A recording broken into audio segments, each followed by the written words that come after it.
Have you ever heard of a leader who vaccinated to 5 million children in a single week? A man who boosted literacy rates from 13% to 73% in just 4 years? A leader who planted over 10 million trees to combat desertification and declared war on corruption? Chances are you haven't, and there's a reason for that. His name was Thomas Sankara, and he was the revolutionary president of Burkina Faso. This is the story of the African Che Guevara, the man they tried to erase from history. Let's rewind to the 1980s. The country, then known as Upper Volta, was one of the poorest in the world. It was plagued by corruption, dependent on foreign aid, and suffering from environmental disaster. But in 1983, a charismatic 33-year-old army captain named Thomas Sankara came to power through a popular coup. He wasn't your typical military leader. He was a visionary, an intellectual, a musician, and a man deeply committed to his people. He famously said, "Our country produces enough to feed us all. We can even produce more than enough." Unfortunately, for lack of organization, we are forced to beg for food aid. This is an insult that must be washed away, and he meant it. One of his first acts was to rename the country Burkina Faso, which means Land of the Upright People. This wasn't just a name change. It was a declaration of a new national identity, one built on dignity, self-reliance, and integrity. Sankara immediately launched what he called the democratic and popular revolution. He sold off the government's fleet of luxury Mercedes cars and made the Renault 5, the cheapest car sold in the country at the time, the official service car for ministers. He slashed the salaries of government officials, including his own, and forbade the use of first-class airline tickets. He wanted leaders who served the people, not leaders who enriched themselves at the people's expense. His social programs were just as radical. He launched a nationwide vaccination campaign that immunized millions of children against meningitis, yellow fever, and measles in a matter of weeks, an achievement praised by the World Health Organization. He initiated a massive literacy campaign, setting up schools in villages across the country. Before Sankara, only 1 in 10 people could read or write.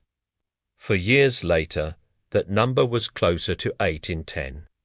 Sankara was also a fierce advocate for women's rights, way ahead of his time. He outlawed forced marriages and female genital mutilation. He appointed women to high government positions and encouraged them to work outside the home and join the military. He famously declared, "The revolution and women's liberation go together." We do not talk of women's emancipation as an act of charity or because of a surge of human compassion. It is a basic necessity for the triumph of the revolution. He even created a national day of solidarity where men were encouraged to go to the market and cook to experience the conditions faced by women. His vision for self-sufficiency was truly groundbreaking. He knew that relying on foreign aid created a cycle of debt and dependency. So, he promoted local production and consumption. He urged his people to wear traditional cotton garments woven in Burkina Faso instead of imported Western suits. This single policy boosted the local textile industry and created countless jobs. He also launched massive agricultural reforms, redistributing land from feudal landlords to the peasants who actually worked it. Within a few years, Burkina Faso achieved food self-sufficiency, a near impossible feat. Sankara was also one of the world's first environmentalist leaders. He saw the Sahara Desert expanding south and knew it was an existential threat. Solution, a massive tree-planting campaign to stop desertification.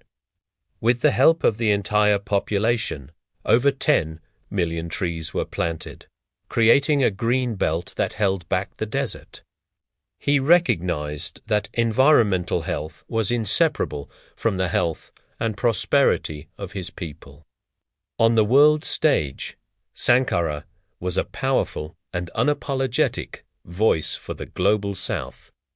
He stood before the United Nations and other international bodies, condemning the neo-colonial systems that kept poor countries in debt. In a famous speech, he called on African nations to collectively refuse to pay their foreign debt, arguing it was illegitimate and a tool of control. He said, "The origins of debt come from the origins of colonialism.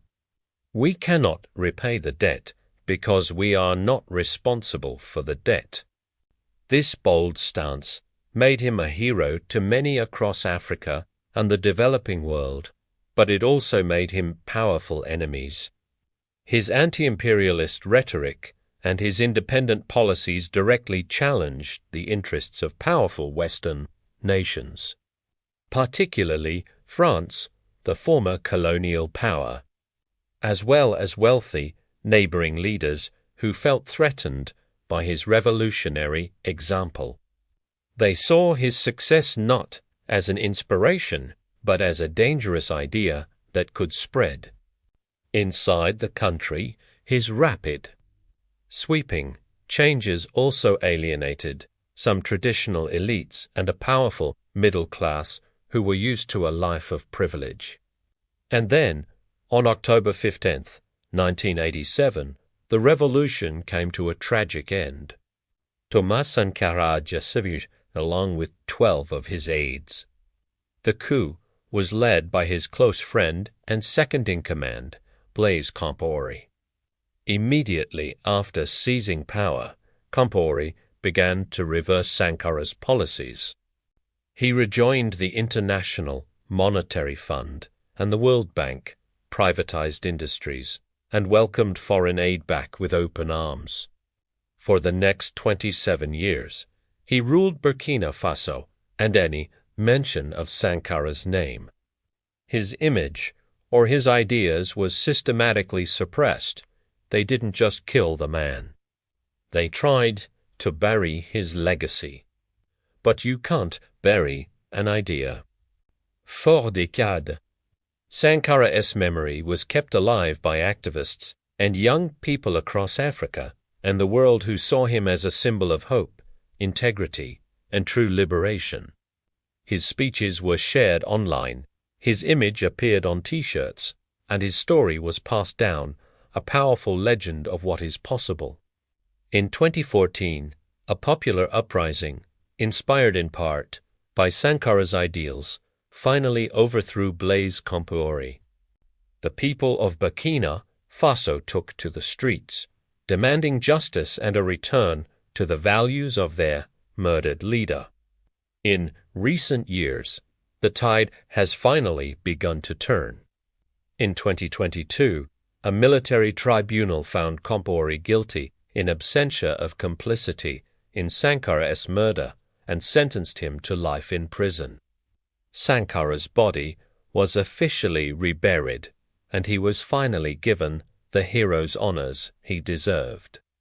The story of Thomas Sankara is more than just a piece of history. It's a powerful lesson for today. It shows us that a different world is possible. It proves that a nation, even one of the world's poorest, can achieve dignity and self-sufficiency through visionary leadership and the collective will of its people. Sankara challenged the idea that Africa was destined for poverty and dependence. He dared to imagine a future built on justice, equality, and Pan-African pride. His life was cut short, and we can only wonder what more he could have achieved. But his for short years in power left an indelible mark. He is the upright man, the leader they couldn't erase. His legacy continues to inspire a new generation of leaders and citizens who believe in a more just and sovereign future for Africa and for the entire world. Thanks for watching. If you found this story as inspiring as I did, please like, share, and subscribe for more hidden histories. Let me know in the comments what you think about Thomas Sankara's legacy. See you next time.